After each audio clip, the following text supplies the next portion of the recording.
በስመ አብ ወወልድ ወመንፈስ ቅዱስ አሐዱ አምላክ አሜን። ገድለ ጊዮርጊስ ዘወርኀ ሐምሌ። አንድ አምላክ በሚሆን በአብና በወልድ በመንፈስ ቅዱስ ስም አምነን በወርኀ ሐምሌ 23 ቀን የሚነበብ የንዑድ ክቡር ኮከበ ክብር ጽድቅን በመላው የዓለም አውራጃዎች ይልቁንም በሀገረ ልዳ ያበራ የኃያል መስተጋድል ሊቀ ሰማዕታት ቅዱስ ጊዮርጊስ ዜና ገድሉ እነሆ እንዲህ ነው። የንዑድ ክቡር ኃያል ሊቀ ሰማዕታት ቅዱስ ጊዮርጊስ ጸሎቱና በረከቱ በእኔና በሁሉ ሕዝበ ክርስቲያን ላይ ጸንቶና አድሮ ለዘላለሙ ይኑር አሜን። ወንድሞቼና እህቶቼ ሆይ ቸሩ አምላካችን እግዚአብሔር በዚህ መስተጋድል ስለ ጌታችን መድኃኒታችን አምላካችን ኢየሱስ ክርስቶስ የመሰከረ ታላቁና ኃያሉ ሊቀ ሰማዕታት ቅዱስ ጊዮርጊስ ላይ አድሮ ያደረገውን ድንቅ ሥራ እነግራችኋለሁ። የሊቀ ሰማዕታት ቅዱስ ጊዮርጊስ ናላው በአፉ በአፍንጫው እስኪከፈት ድረስ በብረት መዶሻ ራሱን በቀጠቀጡት ጊዜ ስጋችን ይህን ያህል መከራ እንዴት ይታገሳል? መሬታዊስ ይህንን ያህል መከራ እንዴት ይሸከማል? ወንድሞቻችን እስኪያስቡት ስጋችን ደካማ ነው፣ የራሳችንስ መፍገምገም እንዴት ነው? ወዮ ሊያጠግበን ሊያስደስተን መጠጥ በጠጣን ጊዜ ራሳችን ይታወካል።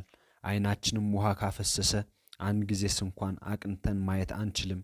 ከአካል ሁሉ በላይ የምትሆን የራስ ሕመም ጭንቅ ነውና አእምሮ ያለን የእኛንስ ተዉትና እንስሳት አራዊት ሁሉስ እንኳ ከመመታት ራሳቸውን ይጠብቃሉ። በኦሪት ዘልደት ከሁሉ ይልቅ ብልህ ናት ተብሎ እንደተነገረላት ከሁሉ ብልህ የሆነችው እባብም ራሷን ከበትር ትጠብቃለች። በደንጊያም ንቃቃት በምድርም ቢሆን በእንጨትም መሃል ቢሆን ትደብቃለች።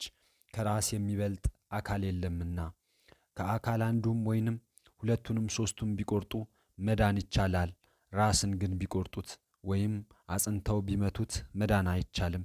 ራስ የአካል ሰብሳቢ ነውና ክርስቶስ የቤተ ክርስቲያን ራስ ነው ብሎ ሐዋርያው ቅዱስ ጳውሎስ እንደተናገረ ናላው በአፉና በአፍንጫው እስኪወጣ ድረስ ሊቀ ሰማዕታት ቅዱስ ጊዮርጊስ ስለ ክርስቶስ ብሎ በብረት መዶሻ መመታቱን ባሰብኩ ጊዜ የራስ ሕማም ነገር ጭንቅ ሆኖብኝ አደነቅሁት።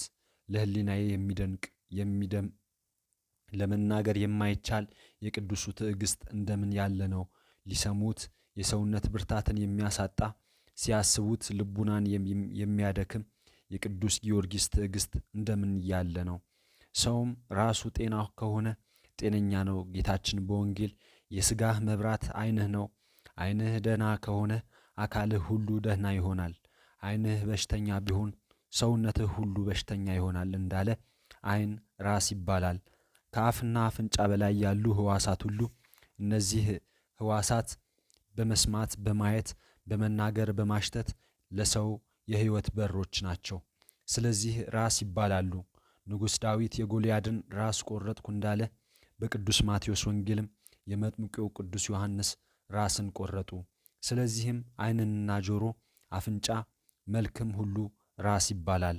ናላዋ እስኪፈስ በብረት መዶሻ መቀጥቀጥን የታገሰች የተወደደ ሊቀ ሰማዕታት ቅዱስ ጊዮርጊስ ንዕድ ክብርት ናት።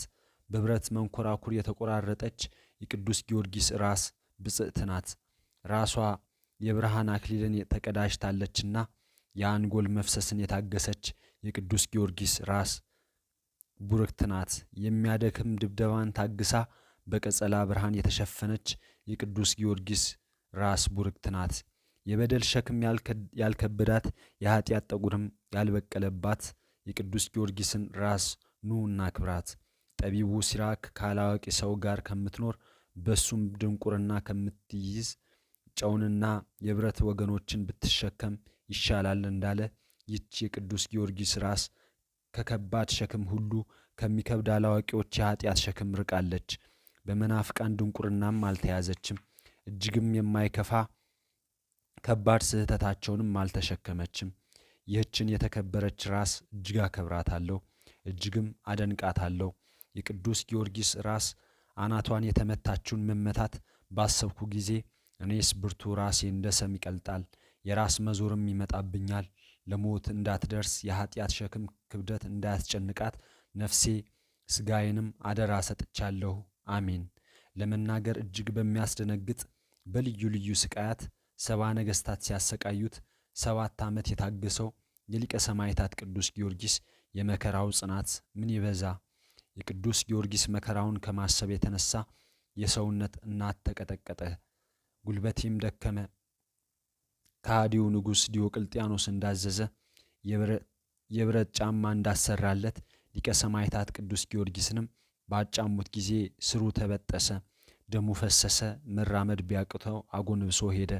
ያንን ሁሉ ከፈጸመ በኋላ ፈጣሪ በመስቀል እንደተሰቀለ እንደምን አላስብም አለ። ወንድሞች ሆይ ትንሽ እሾህ እግራችን በወጋን ጊዜ ወይም በእጃችን ትንሽ የቆሰለ ወይም ያበጠ እንደሆነ እግርን ምን ያህል ያማታል?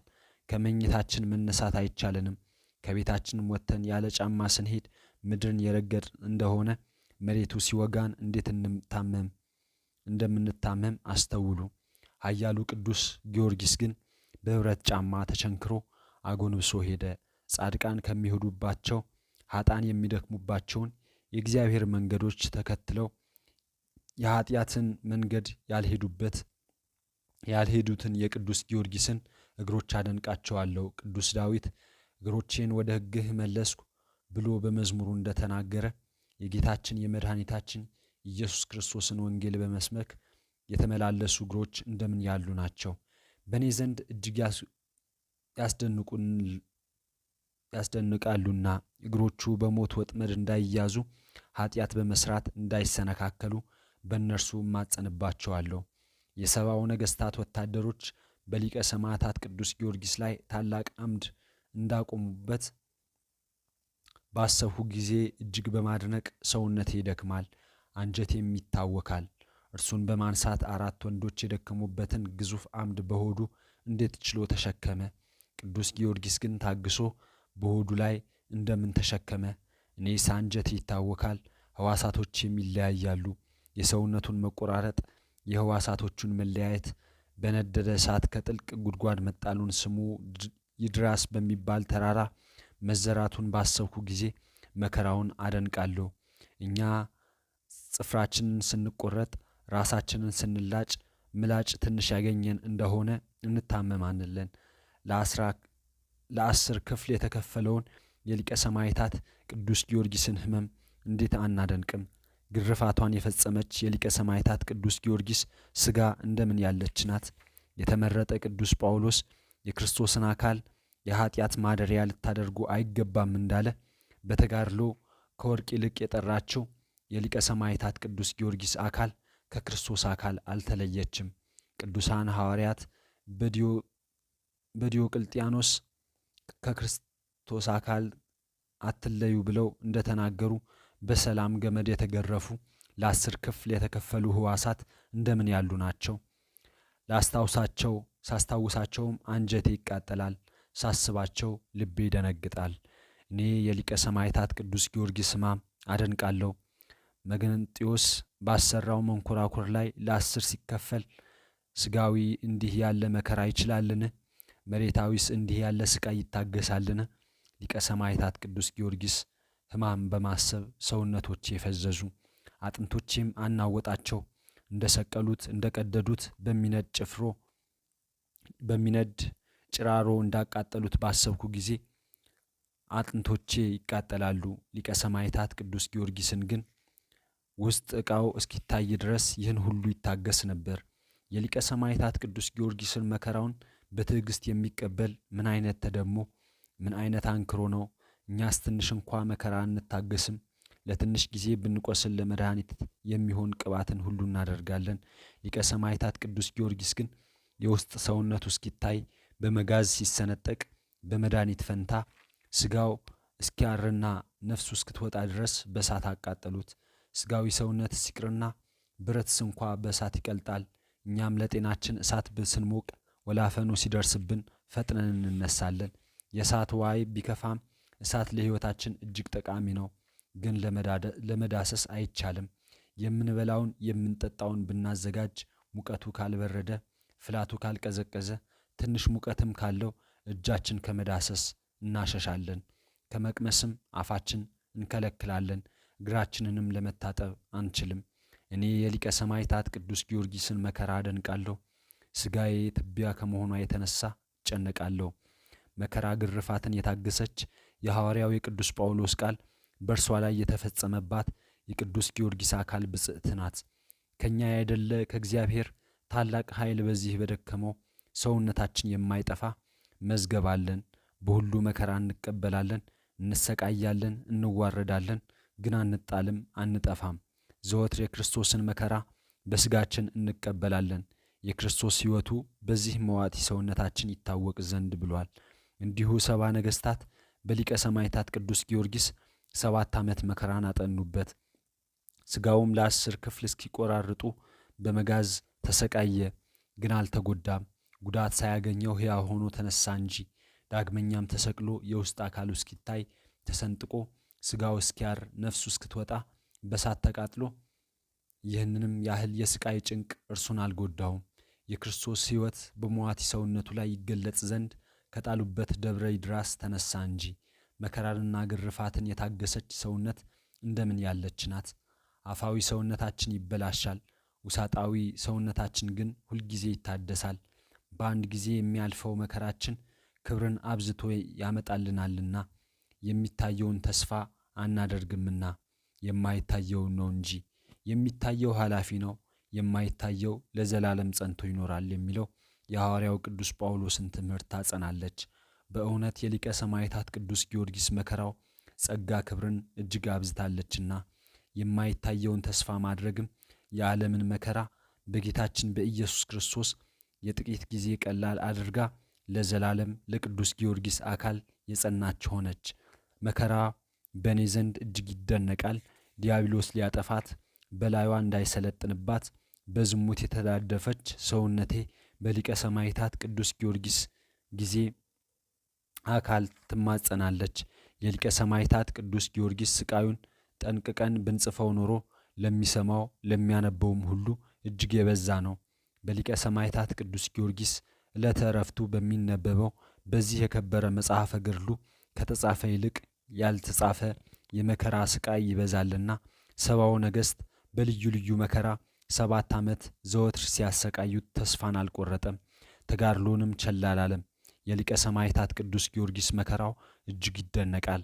ነገር ግን የቤተ ክርስቲያን መምህራን እንደነገሩን በዚያች የወርሃ ጥር 18 ቀን ሥጋውን ከአጽሙ ጋር ያቃጠሉበት የፈጩበት ይድራስ በተሰኘ ተራራም የበተኑበት ቀን እንደሆነ በጥንቃቄ ተጽፎ ባገኘን ጊዜ ዝርወተ አጽሙን ልናስታውሳችሁ የስቃዩን ነገር በጥቂቱ ጻፍንላችሁ። የሊቀ ሰማዕታት ቅዱስ ጊዮርጊስን ጸሎቱና በረከቱ ከሁላችን ጋር ይሁን ለዘላለሙ አሚን። ተአምር ዘወርሃ ሰኔ። ጸሎቱና በረከቱ ለዘላለሙ ከሁሉም ሕዝበ ክርስቲያን ጋር አድሮና ጸንቶ ለዘላለሙ ይኑርና በአምላኩ እግዚአብሔር አጋዥነት ድንቅ ድንቅ ተአምራትን የሚያደርግ ገባሬ መንክራት ኃያል መስተጋድል ኮከበ ክብር የፀሐይ ጽድቅ የጌታችን የክርስቶስ ሰማዕተ ሊቀ ሰማዕታት ገባሬ ተአምር ቅዱስ ጊዮርጊስ ያደረገው ተአምር ይህ ነው። መረቡን በባህር ላይ በጣለ ጊዜ ብዙ አሳ የተያዘለት አንድ አሳ አስጋሪ ነበር። ከአሳውን ብዛት የተነሳ መረቡ ስለሰመጠበት መርምህናም ሆይ እርዳኝ እያለ አሰምቶ ተናገረ። በዚህም ጊዜ ኃያሉ ሰማዕት ቅዱስ ጊዮርጊስና ቅዱስ መርምህናም በፈረሶቻቸው ላይ ተቀምጠው ለእርሱ ተገለጹለት። ቅዱስ ጊዮርጊስ ቅዱስ መርምህናም መረቡን አውጣለት እንጂ አለው። የጌታችን የመድኃኒታችን ኢየሱስ ክርስቶስ ሰማዕት ቅዱስ መርምህናም አንተ ጌታዬ እያለህ እኔ ላወጣለት ይገባኛልን? አለ። ሊቀ ሰማዕታት ቅዱስ ጊዮርጊስም የአንተ ስም እንጂ የኔን ስም አልጠራምና አውጣለት አለው። ነገር ግን ሁለቱም ጦሮቻቸውን ወደ ባህሩ ውስጥ አውርደው ከባህሩ አሳ ያጠመደበትን መረቡ ከባህሩ ውስጥ አወጡለት። ወንድሞች ሆይ የተወደደ መስተጋድል ኃያሉ ገባሬ መንክራት ሊቀ ሰማዕታት ቅዱስ ጊዮርጊስን ተራዳይነቱና የክብሩን ታላቅነት አስተውሉ። ወደ ጠሩትም ሁሉ ከሌሎች ሰማዕታት ጋር ሆኖ ፈጥኖ እንደሚደርስ ተመልከቱ። ይልቁንም የጌታችን መድኃኒታችን ኢየሱስ ክርስቶስ ሰማዕት ቅዱስ መርምህናም ስንኳን ቅዱስ ጊዮርጊስን ጌታዬ በማለት እንዳከበረው ተመልከቱ። የልዑል እግዚአብሔር ሰማዕታት የሊቃነ ሰማዕታት ቅዱስ ጊዮርጊስና ቅዱስ መርምህናም በረከታቸው ከአምላካቸው ከእግዚአብሔር ለቅዱሳን በተሰጠች አማላጅነታቸው ከምትታመን ጋራ ይሁን ለዘላለሙ አሜን። አሳ አስጋሪ መረቡን ከአሳው ብዛት የተነሳ ሰጥሞበት የቅዱስ መርምህናምን ስም በጠራ ጊዜ ሊቀ ሰማዕታት ቅዱስ ጊዮርጊስ ሊቀ ሰማዕታት ቅዱስ መርምህናም ፈጥነው እርዳው እንጂ አለው። ሊቀ ሰማዕታት ቅዱስ መርምህናምም አንተ ጌታዬ ቅዱስ ጊዮርጊስ አውጣለት እንጂ እኔ ካንተ ቀድሜ ላወጣለት ይገባኛልን አለው። 7 ዓመታትን ስቃያትን የተቀበልህባት ዘመነ ገድልህን እያሰብኩ በውስጧ በመመላለስ የምስጋና ሰላምታን አሰምቼ ዘወትር የማቀርብልህን የልዑል እግዚአብሔር አገልጋይ ሊቀ ሰማዕታት ቅዱስ ጊዮርጊስ ሆይ ወዳጅህ ሰው ሁሉ እጅግ ተጨንቆ ያንተን ተራዳይነት መሻቱ በበዛ ጊዜ የኔ የወዳጅህን እና የሁሉም ሕዝበ ክርስቲያን ልመና ዘወትር በሚያመሰግነው የአማላጅነት ስፍራ ማረፊያ ያገኝ ዘንድ እማጸንሃለሁ። አሜን። ምስጋና ይሁን አንድ አምላክ ለሚሆን ለአብ ለወልድ ለመንፈስ ቅዱስ ዛሬም ዘወትርም ለዘለዓለሙ